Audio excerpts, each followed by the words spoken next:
So it's always important when you're doing something like this to have a closer, right? So like, if I had the Mariano Rivera music in the background, I would break it out right now. But this individual that is our closing speaker for today, it's a good friend. It's my brother. He's doing absolutely amazing work.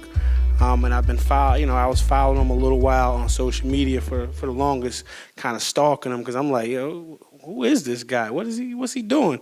And I got to meet him in person. It's like, man, he's absolutely amazing. I love the energy. I love the work that he's putting in. So I'd like for you guys to give a round of applause to Mr. John Scott, co-founder of Fourth Family.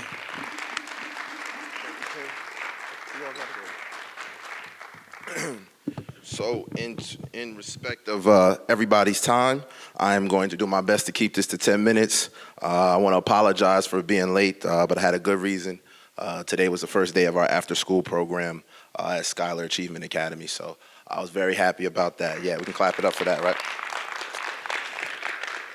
It's actually really, really funny because actually our first mentoring program that we were working with was the BCDI, Black Child Development Institute with Barry and Carmen Duncan, who's here from Mission Accomplished. So I'm a very interesting individual. I'll get into kind of my story real quick and then kind of why I'm here and what I do. But it's very important. This is, I don't make it outside much. I don't have kids. I don't have a girlfriend. I do this 7 days a week. So as Mr. Rivas alluded to, I am the co-founder of Fourth Family Incorporated.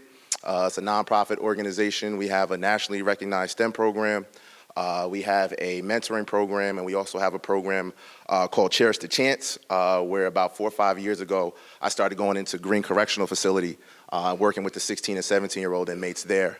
And what was really cool about that is, I used to go in there and, say you guys could be anything you want to be, and, you'll be having conversations bigger than I am and talking to the governor, and lo and behold, Cuomo did his Raise the Age initiative, and he actually spoke with 2 young men in our program. So it was a very cool moment. So those are our 3 main programs with Fourth Family. I'm also the co-owner of Gifted Athletes. I'm an administrator in the Albany City School District. The director of basketball operations for all of the Capital District YMCAs. I'm an assistant basketball coach at Albany High School. So needless to say, I'm in trouble just for being here, but it's fine. Missing practice and a few other things, but again, this is well worth it. And, I want to keep this quick. But, I'm a very spiritual person, and, I was raised in the church, and my mother and grandmother would always say, if 2 gather in his name, there he is in the midst of them. So there's definitely something powerful with being here. And if we could just clap it up for Mr. Rivas, because this is a very difficult thing to do. And I appreciate you. Because I know all the hard work you've put into it, and the great speakers getting everybody's time. But if there's one notion that I can talk about tonight, it's going to be group esteem over self-esteem. And that's what Fourth Family we really try to do, is get people to believe in something bigger than themselves. So me being turned 30 a few weeks ago, which from First Street in Albany is a milestone. But this year we've had 13 murders. It was the most since 1995 or something like that in Albany. And of the 13, I've known 11. So needless to say, I've been at a lot of funerals this year, had a lot of crying mothers. It's been a very tough experience for a lot of people. But what's not good, but I guess what we can bring out of that is a lot of the work that people like Carmen and myself have been doing, and Will and everybody else here, is being highlighted. So it's kind of cool now to vote, right? It's cool to do all of these things and be socially engaged, to where we've been doing this work when it wasn't cool, and it's extremely thankless. So I truly appreciate everybody that is on this path, because it's not an easy one. It's very thankless. It's tough. And my journey on this direct path, like our last speaker, I did play basketball. I went to Albany Academy. So I was the only black kid in my grade at Albany Academy. I am the test that they did at Albany Academy. So if you see Albany Academy, the basketball powerhouse now, my headmaster, when I was there, brought me in my senior year and said, hey, because you did so well here athletically and academically, they're going to start letting more black kids into school. So at 16 years old, I didn't really understand the magnitude of that. But Albany Academy, is, for those of you who know, is a school that's been around for 200 years. And there was a lot of things that, coming from Hackett Middle School, where I was running around with little gangsters all day, to going to Albany Academy, where they gave us real silverware. It was a different experience for me. But needless to say, I had some struggles, but I went on, got a Division I scholarship to Iona College. My coach got fired. I then went on to LIU in Brooklyn, where I played a few years. And then Brooklyn probably wasn't the best place for me because I spent a lot of time off campus, needless to say, and got myself in some trouble. And what's interesting is a lot of people who've known me, and they see, me work with different people in the community. They're like, how is John talking? John he went to Albany Academy. He has no problems. I just don't really complain, and I don't talk a lot. As he mentioned, I'm a mystery to a lot of people, and I'm the type of guy, if you go and you have these presumptions of me, I'm gonna let you go ahead and do it. Because I know what I do, and I stand on that, and at the end of the day, I feel like I know my purpose. And when everybody knows the purpose of, I believe in a higher power or why God has me here, it allows me to not really care what other people think, what other people say, and they say and think a lot these days. But so needless to say, I went off to college, and it's interesting enough, we're here in Schenectady. My journey really on this path that, has me in front of you started in Schenectady on June 11th, 2011. I don't know if anybody was familiar with Eddie Stanley, but Eddie Stanley was a standout basketball player at Schenectady High School. I was his coach with the City Rocks. We were at the Rumble in the Bronx tournament. Came home, like most of us did, lied, told his mom that, we had won and we're still in New York City playing. Unfortunately, went out, snuck out to a house party that night and got killed. So imagine being 21, just had a career-ending injury, couldn't play ball anymore, and that's all I did. My mother had started getting sick, and had a number of different things going on. And I come back, and now I have to tell a mother that her son is dead. Hardest conversation, wouldn't wish it on my worst enemy, and at 21. So, this is after a life of, losing a lot of friends. My mother is originally from Harlem, New York. She came up here with Alcoholics Anonymous. I have a brother who has a learning disability, no GED. My mother's about 73 years old. So she had me at 42. So I've been that really mature little child for a while now. But needless to say, it was a hard conversation, telling mom that her son is not here anymore. And I distinctly remember, I forget what church it was here in Schenectady, but I distinctly remember walking in a funeral. And there was a lot of questions around what happened, whose fault it is. When somebody dies, we always need a finger to point on, right? So although me not being there and not physically putting him in harm's way, but because I was the last adult that he was with, that was something that was very hard for me to deal with. And it's still very hard to deal with. You don't get over those type of things. But needless to say, really put that drive in me to try to do anything that I could. So if you met me in 2012, before insurance, before websites, before a lot of stuff, I was literally just trying to do whatever I could to better my community. I was tired of seeing memorials on the corner, and that situation really shaped me. So a lot of people see the, John works with Google, or, he's partnered with the NBA Summer League, or he's got a contract with the school district, or, I've seen him in California and Chicago and Minnesota. A lot of people see the social media stuff, right? But what they don't see is the other side of it. And what the other side of it is that's why we'll get to that group esteem over self-esteem. Where I'm at, to be completely transparent, I'm 30, as I said earlier, and we have a mentality amongst, when I say us, I'm talking about in the inner city, to where it's hard. We want to see you do well, but we don't want to see you do too well, right? So, back in the, 70s, where we had the Malcolms of the world, the Martins of the world, really fighting for our rights. Now a lot of the fight is against us. And I've had a conversation with a lot of brothers that, slavery worked, whether we want to admit it or not. And there's a mentality right now that if we don't fix it, black men like myself are going to be extinct. So the reason why I wake up every single day and 7 days a week do what I do is to stop going to funerals, to show kids that, hey, you see this guy on TV, you can be just like him. So that's why, over the last 3 years, I've brought LaMarcus Aldridge, who's a 5-time NBA All-Star, brought him out here. Guy who plays for the Golden State Warriors, we had him out here a couple months ago, plays with Steph Curry. Emmanuel Mudiay for the Knicks. And it's funny because a lot of people know me for basketball, and I really could care less about basketball at this point in my life. It's more so about these kids and showing them another way. So I don't know if anybody's ever heard of Eric Thomas. Anybody in the room ever heard of Eric Thomas?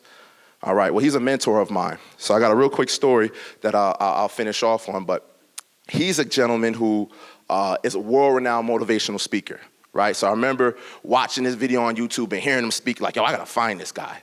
So working with the YMCA, I was running the Black and Latino Achievers program at the time. He ended up being one of the keynote speakers. So I went to the event, stalked him, made that eye contact in the crowd. He was like, this guy's creeping me out. Waited, bought 3 books, and I was like, I need to talk to you because you said something that inspired me. So, fast forward to now, we have a great relationship. I can call him on the phone. He's somebody who's blown up since then, but he has this story that I want to share with you guys, and it's what's your why? All right, what's your why? If you're going through life and you don't have a why, most of us probably have one. It might be our kids. It might be, something that happened to us in our past, but establish your why. And then that's what I always give my students, because until you have a why, you don't have a reason to not do something stupid, right? But if I have a why at home, if I have a why that's waking me up in the morning, if I have a why that's motivating me to go to the gym, whatever it is, that's gonna be what keeps you focused. So for me, it's establishing that why is something that it's not for kids. It's not just for kids, I should say, us as adults. A lot of what we do with Fourth Family is working with young adults. It's not just with kids. And then the other part of that, he has a phrase talking about when you want to succeed as bad as you want to breathe, then you'll be successful. Anybody ever heard that phrase? Right. So for those that haven't, real quick, and for those that have, I know it's going to be a little bit repetitive, but there was a guru. I always share the story. There was a guru, right? And there was a kid who wanted to be like the guru. Guru made a whole bunch of money, and the kid went to the guru and said, hey, I want what you got. How can I get it? Guru said, you serious? Kid said, I'm serious. He said, meet me here at the beach at 4 or 5 a.m. He's looking at him like, this guy's crazy, 4 or 5 a.m. at the beach. All right, whatever. So he comes the next day. He's dressed kind of like myself, ready to, internship, business casual. And he comes out to the water, and the guy says, what are we doing? He says, I'm going to show you something. So he walks out to him.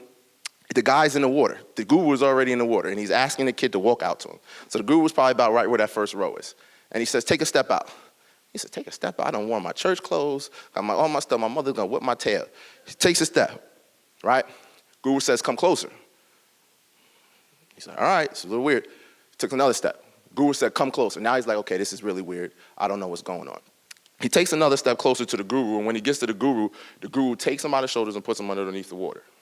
Now he's like, wow, I came here to learn from this guy about how to make money. He's going to kill me. This is not the way I plan to go out, right? So he's got him underwater. He's holding him by the shoulders, and the kid is fighting. He's trying to get air. He's trying to grasp. And he says to him, after a while, he picks him up. And he says, while you were underneath the water, and that's all that was going on with you, what was going through your mind? He said, I want to breathe. He said, right. You weren't thinking about Fortnite, right? You weren't thinking about the new Jordans, right? You weren't thinking about the latest jeans, the latest fad, Lil Uzi Vert's new song, right? You were thinking about breathing. And the guru said to him, when you want to succeed as bad as you want to breathe, that's when you'll be successful. So for me, that really resonated because there's a lot of distractions in the inner city. There's a lot of things for kids to fall victim to. And it's hard to just say, hey, do the right thing. Because right now it's harder to be a 15, 16-year-old than it ever was. We had distractions, but we didn't have social media, guys. If I had social media, I definitely wouldn't be sitting here talking to you because we just did a lot of stuff just to be doing it. But my point is, we have to instill in our youth that there's no such thing as bad kids, folks. I think anybody here in the right mind knows that, right?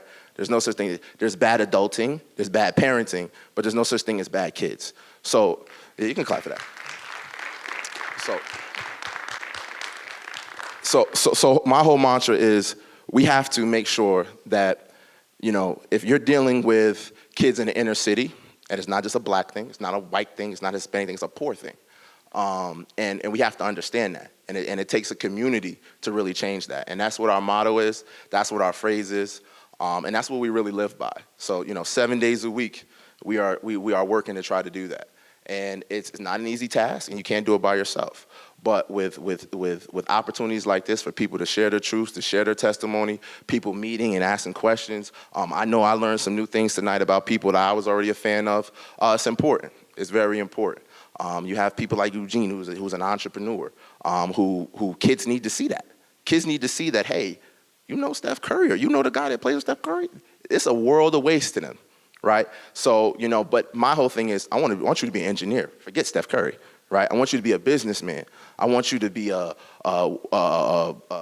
anything that is going to get you out of where you're at right now. So we have to make sure that we instill in our kids, you can do whatever you want. It's cliche, anything's possible, but show them. Don't just say anything's possible. Show them it's possible. Bring them around. We started our after school program today. The way I started it, I passed around sheets saying, who do you want to talk to? Right? Because I can bring a guy in here with a shirt and tie all day. This kid from First Street don't want to hear that. You can't relate to my pain.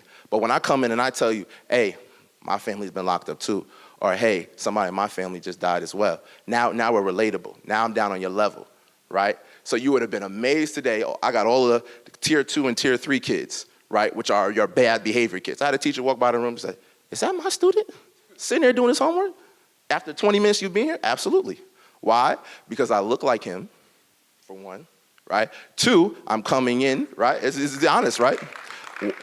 I look like him, and then the other part of that is he knows where I'm coming from, right? Or she knows where I'm coming from, right? So we gotta show tough love, right? We have to be there for our kids, and we have to stop putting so much on people who are not interacting. Go vote, go do all those things. But if you're sitting here thinking about who you put in office is gonna change what happens on your block, I'm sorry to tell you, it's gonna take a little more work than that. We have to take accountability. We can go and complain to people like her. She needs our help. We have to meet them halfway. So go to the school board, go to your local politicians, your local government, go to these meetings, show your face, express yourself. But then don't wait for them to be the change that you wanna see. Go do that yourself, right? Right? You don't have to, it's not something where, like I have people now, and I don't wanna go into it because I'm wrapping up, but there's people who look like me who now, because I'm from where you're from, oh, John is fake. He's fake. He's not real, he's fake. All right, well, excuse me, I'm sorry, I'm articulate, okay? I'm a boss in 4 of my jobs. I'm not fake, I'm just professional. But I can come right and have a conversation with you about, an Albany Academy board member, and you say, John, I like what you do, boom, boom, boom, write a check. But I can also go right over here to First and Judd and outside the trap house, and I can have a conversation about why you need to leave that alone, right? So it's that versatility, but because you can do that, people don't like it, folks. I'm giving you the honest truth. So what I'm here to say, we have to work together. We're not in a time where, good people have to come together. Good people. I have great white people that work with me. I have great Hispanic people that work with me. I have great people from all over the world who work with me. And I got a chance to see the world outside of Albany, so I know what's out there, right? I got kids that don't leave their block.